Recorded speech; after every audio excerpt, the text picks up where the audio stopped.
All right, hear this. A recent interview featuring Travis Kelce. And Colin Jost ended up becoming a major setback for Ryan Reynolds.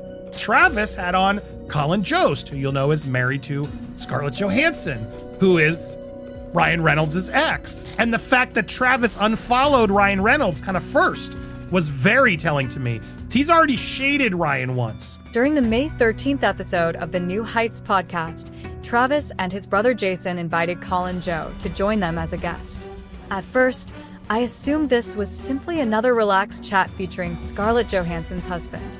Yet underneath that easygoing vibe, there were plenty of remarks that felt like a serious jab toward Ryan Reynolds.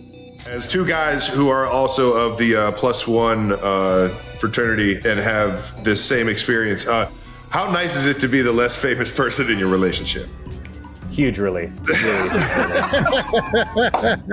So, let's pause and think about that for a moment. Travis Kelce, who is preparing to marry Taylor Swift, asks Colin Jost, the husband of ScarJo, what it feels like to be the less famous partner in a relationship. These two men have built strong careers independently and are connected to women whose global fan bases are far bigger than theirs. Then Colin Frost instantly answered with 2 words, saying huge relief. That response says everything because Colin Jost feels very confident in his marriage. He doesn't feel threatened by his wife's success. He isn't competing with her and isn't ashamed to admit that playing second fiddle is actually pretty amazing. I think I'm probably almost approached more because she's less approachable. So, you know what I mean? Like, it's like, I feel like because I'm on TV, I have like a lesser, people are just like, I'm in their living room. So they're just like, hey, what's up, man? How's it going? For me, this whole exchange felt like a perfect lesson in what authentic masculinity really looks like. Colin also told a story about standing at a passport checkpoint while traveling with Scarlett. The border officer checked her passport, studied her face, and sincerely asked, "Has anyone ever told you look like Scarlett Johansson?" The officer didn't even realize it was truly her. Colin laughed at the moment because he still thinks it's fantastic. He isn't embarrassed when people fail to recognize him. He isn't upset that his wife exists on a completely different fame level. He believes everything is fine. This shows the mindset of a man who is truly content in his relationship and confident in who he is. And the person's looking at her passport and he'll be like, has anyone ever told you look like Scarlett Johansson? Genuinely. Genuinely asking and not real, even though he's looking at her name, because he's like, it would be weirder if it was her. And just give it back to her and not think it's a really kind of awesome. Travis and Colin openly admit that they happily play second fiddle to their partners. They enjoy not needing to be the center of attention. Travis has mentioned in earlier interviews that he enjoys being the +1 because he is simply a fan of her music and appreciates art. When the cameras disappear, Travis says they just feel like ordinary people deeply in love. That's genuinely beautiful. I mean, that really shows what a healthy partnership looks like. But you all really need to hear this remark. Shout out to the +1s out there. Although this comment wasn't directed at Ryan, I clearly understand what this discussion symbolized. Ryan was likely hearing this conversation at home, maybe pacing around, shouting inside because Ryan isn't part of the secure +1 fraternity. He represents the complete opposite. He's someone who ended his first marriage because he couldn't handle being the less famous partner. He's someone whose jealousy damaged his relationship with Scarlett Johansson and ultimately tore it apart. His conduct in that past relationship with ScarJo explains why this podcast interview felt like such a crushing blow. So it doesn't surprise me now that he's inviting Ryan's exes and their new husbands on the show to have fun with them. The contrast between Colin Jost and Ryan tells us everything we should understand. Colin is truly really proud of his wife's achievements, yet Ryan could never cope with his former wife's success. He needed to be the brightest star in every space he entered. And whenever Scarlett received more attention than him, he clearly hated that deeply.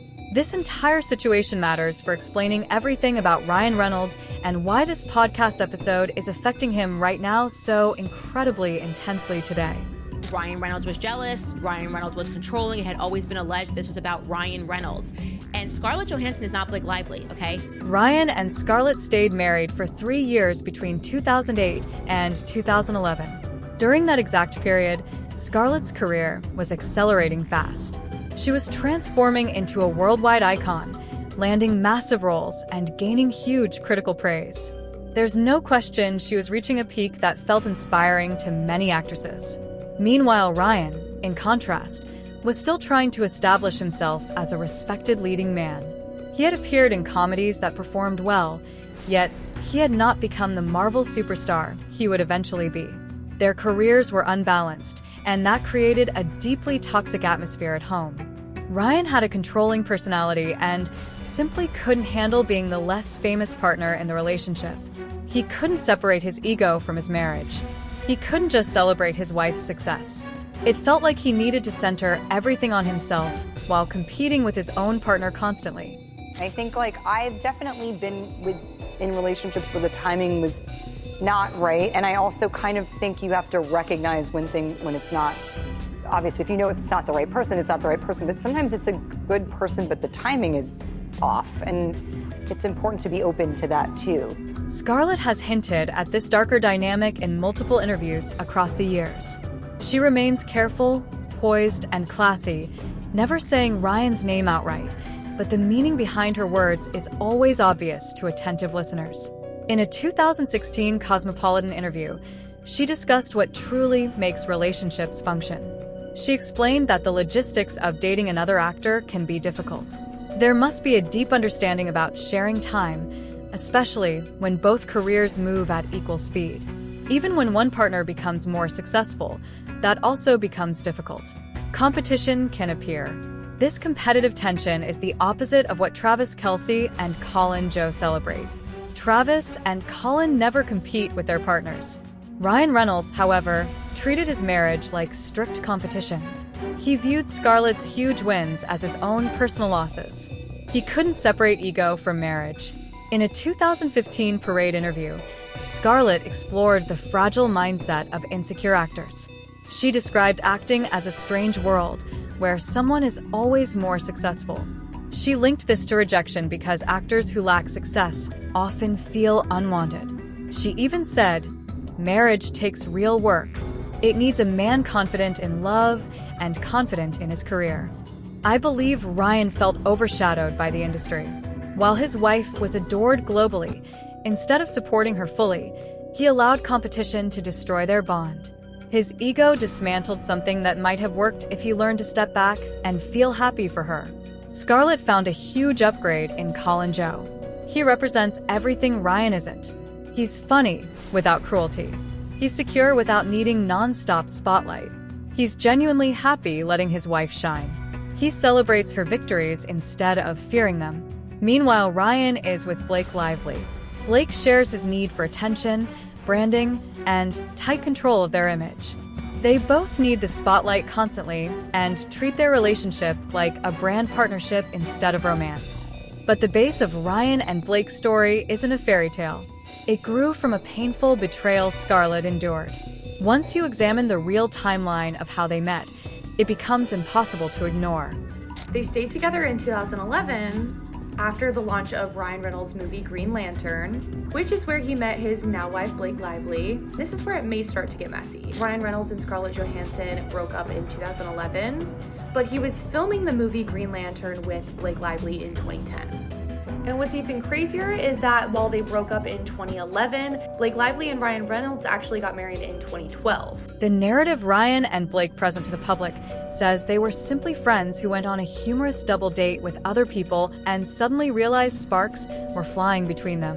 They promote the idea that they were both single and coincidentally fell in love after their film wrap production. Yet the real timeline shows a far messier reality.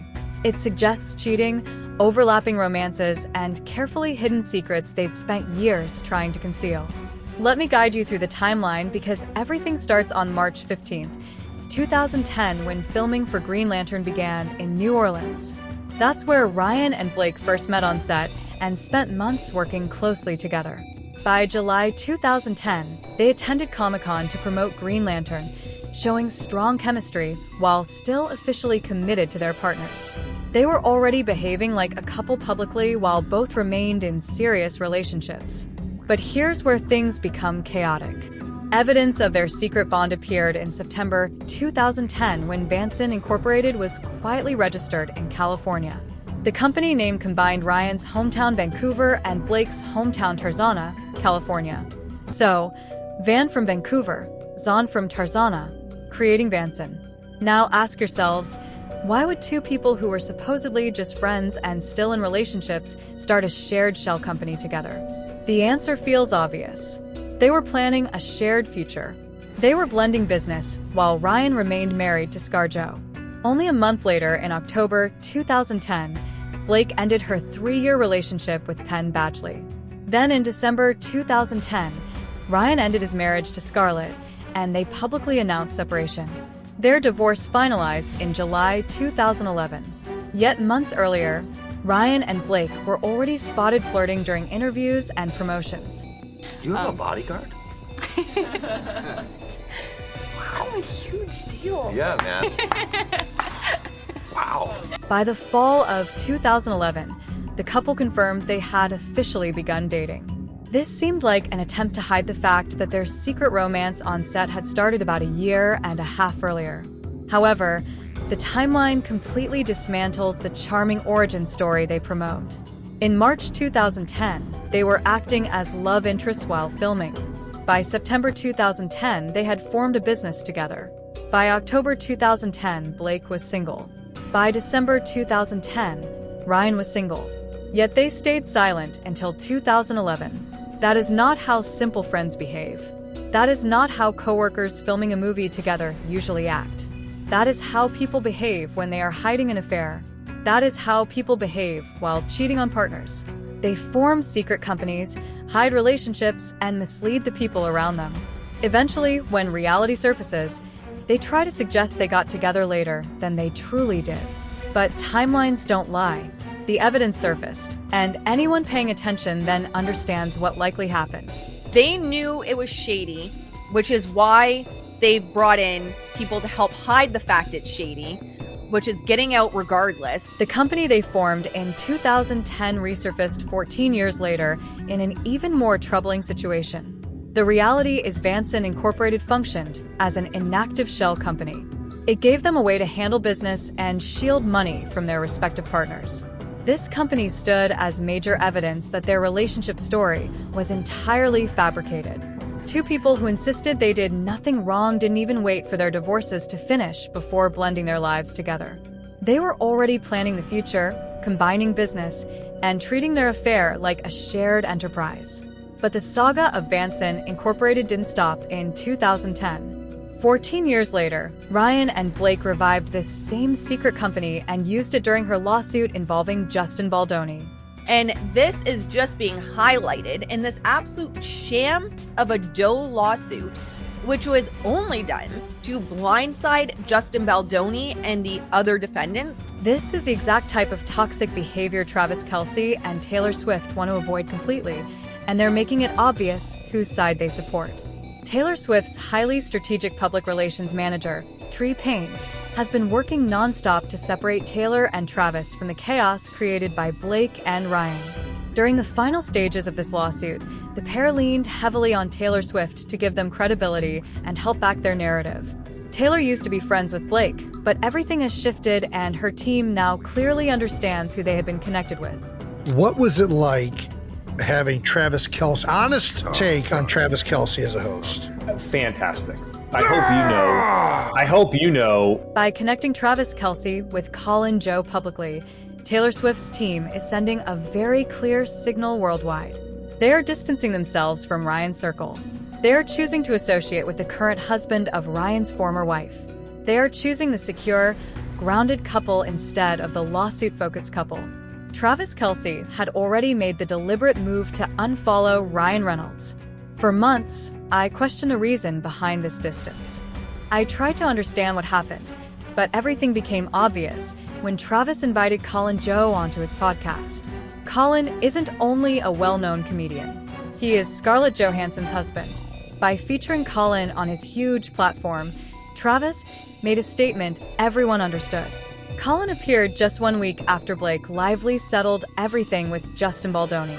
When the headlines were fresh and people discussed how Blake's case had been weakened and she had essentially lost everything. Taylor Swift's future husband welcomed Colin to celebrate the opposite of what Ryan Reynolds symbolizes.